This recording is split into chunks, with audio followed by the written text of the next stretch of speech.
قسري ديموغرافي للطائفة العلوية في سوريا من قبل الفصائل المسلحة وسط تواطؤ وصمت رسمي. يا شباب افتحوا الطريق قدامنا. تمام، عينك على السطوح. كل يوم هذه السلطة تضيف جريمة إلى قائمة جرائمها، فهي تستولي على أملاك وقرى علوية واسع النطاق على أساس طائفي.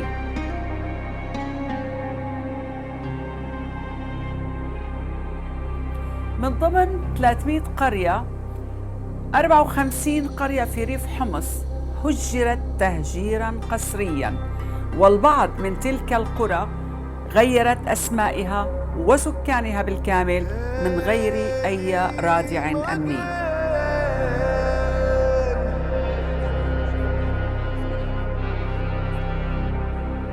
فتم الاستيلاء على مزارع الفستق التي تمتد من ريف حماة إلى ريف حمص حتى وصلت إلى تلكلخ، مع التهديد لهؤلاء السكان بالذبح في حال اقترابهم من بساتينهم أو أراضيهم أو منازلهم.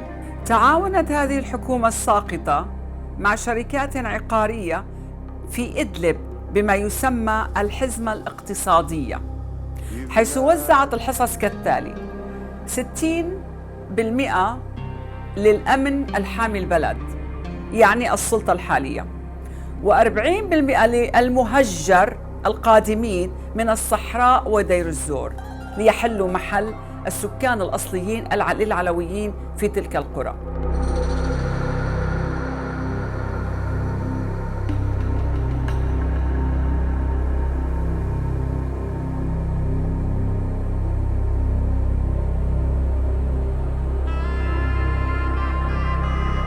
كما كان لريف الدريكيش الحصة الكبرى من أسماء العوائل وسكان الأصليين مثل آل عرابة، آل زريفة، الغصن، البلال، البازو وغيرهم.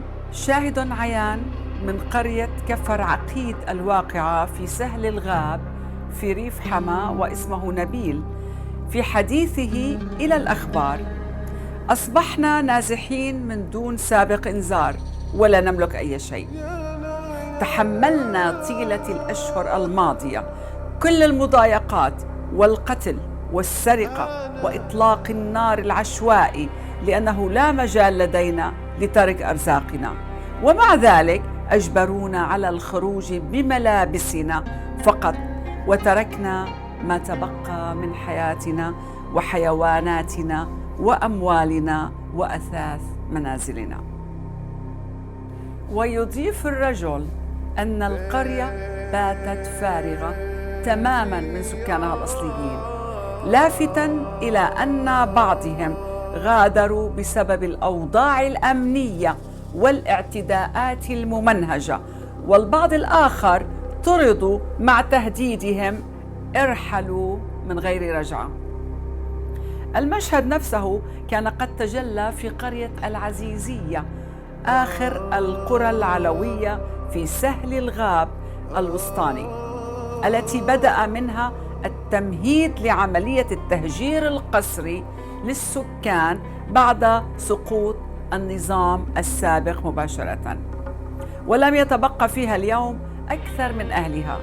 وفقاً لأحد السكان الذين غادروها 15% قبل أيام فقط.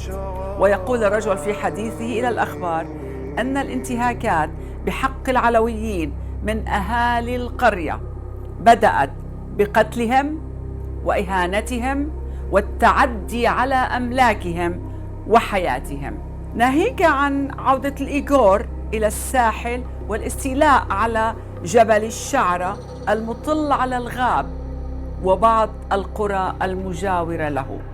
أما ما حصل في ريف دمشق، السومرية والمزة وعش الورور وكثير من المناطق المحيطة بها. ودائما بشأن التوترات الطائفية، قال المرصد إن عناصر من قوات الأمن قاموا بتهجير علويين في حي السومرية بدمشق، واعتقلوا وأجبروا رجالا من المنطقة على المغادرة خلال 72 ساعة، مشيرا إلى خشيته من انتقال هذه الأحداث إلى حي المزة 86. اجوا لعنا نحن خلف الزهريات، فوق الزهريات، هجموا علينا بسلاح مدجج، حطوها بروسنا وقالوا لنا معاكم للسبت. وما آلت إليه من انتهاكات بحق الطائفة العلوية من ضرب وشتم وتهديد بالقتل إذا عادوا إلى بيوتهم خلال 24 ساعة.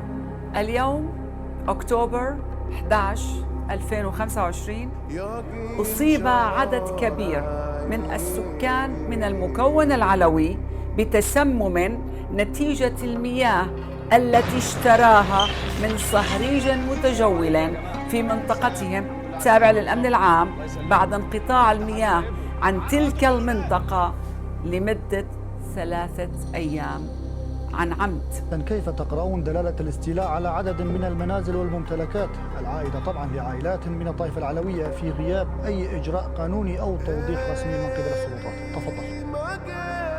هناك مخطط ديموغرافي، تغيير ديموغرافي واضح يستدعي التدخل والتحرك الفوري. طبعا مخطط تغيير ديموغرافي وتهجير قسري واسع النطاق، راح أذكر لك بعض التفاصيل. يستدعي المخطط التحرك الفوري من كل الناشطين والحقوقيين والدوائر المعنية. ولا تزال الانتهاكات اللحظية بحق الطائفة العلوية الغير محمولة من قبل حكومة طائفية ساقطة مستمرة إلى هذه اللحظة.